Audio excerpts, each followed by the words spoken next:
Squid Game is one of the most watched South Korean series on Netflix. Season 1 broke all records, becoming the platform's most watched show with around 330 million viewers. The series finale season 3 just got released, and you people must be thinking if it is thrilling or is the hype worth it? Watch this video till the end to know.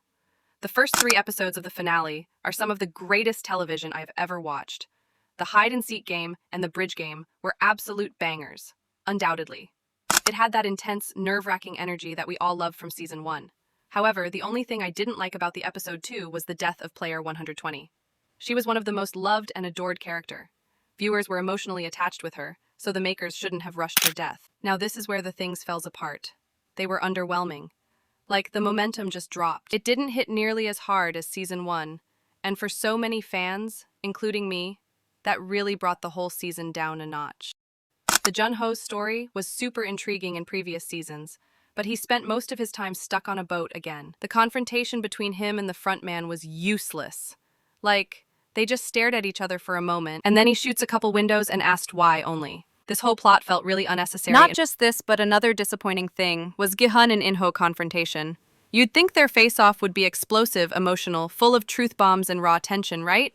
But no! Nothing really happened like that. Gi-hun barely said anything, no real questions, no closure, just silence. It was another missed opportunity, and honestly, the front man didn't do much all season either.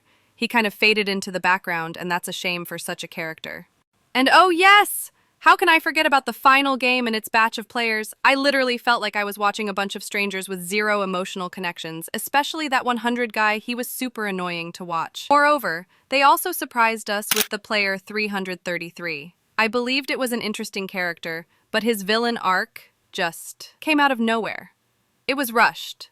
Not like totally unbelievable, but it surely lacked the build-up. However, I loved the ending, the fact that Gi-hun sacrificed his life for the baby, kept his promise, and showed vindications that humanity is above everything. Also, I found the baby super cute and adorable, maybe because she is a millionaire. Overall, I still enjoyed some parts of Season 3, but it was not like what I expected it to be. It lacked the emotional punch and tight storytelling that made Season 1 so iconic. So I'll give this season a solid 6/10.